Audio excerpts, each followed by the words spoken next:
За сайн байцгаана уу та бүхэндээ. Сайхан өдрийн мэндийг хүргэе. Тэгээд би Дуучин Агимаа байна. За миний хувьд гэх юм бол фитнес хэрэгжилдэг. Мөн боксын бас спортыг дэлгүү сонирхдаг байгаа. Тэгээд аль болох хослуулж бас явахыг боддог байгаа.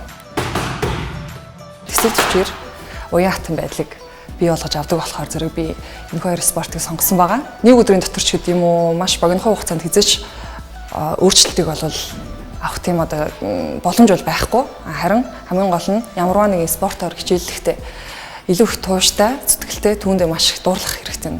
За миний хувьд яг төрснийхаа дараа бол нэлээд жин нэмсэн л дээ. Тэгээд яг одоо мэдээж хүүхдээ харахын хажуугаар бас тэр болгон фитнесээр одоо хичээлэх тийм боломж бол ерөөсөй байгаагүй л дээ. Ямарваа нэгэн зүйлд маш их тийм том зорилго тавих хэрэгтэй, түүндээ дурлах хэрэгтэй. Гэхдээ тэр болгонд бас тодорхой хэмжээний цаг хугацаа хэрэгтэй байдаг. Хамгийн гол нь зөв бөгөөд зүйтэйгээр яг багшийн өгсөн тэр дасгал хөдөлгөөнүүдийг яг тэр цаг доорн хийгээд мөн дээрэс нь хооллолт, сайн амралт энэ гурыг хослуулж чадах юм бол бас хүнд байх хэрэгтэй тэр одоо хөлсөөр дамжуулж маш олон амин дэмүүдийг, минералуудыг одоо хүн алдчихэдэг. Тэр ирч хүчээ цаг тухайн үед нь бас маш сайн авч явах хэрэгтэй. Хоол унднаас ууж идж байгаа тэр зүйлсээс олж авах хэрэгтэй. Бас дээрэс нь маш сайн амралт.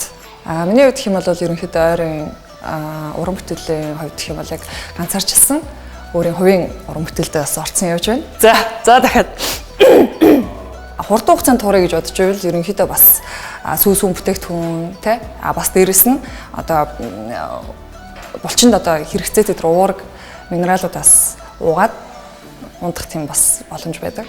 Ер нь жижиг гэлтгүү бүх зүйл дээр чин сэтгэлээс ханддаг байх хэрэгтэй. Юм болгонд хүчтэй байгаараа бас дээрээс нь тууштайгаараа гэж хэлмээр байна.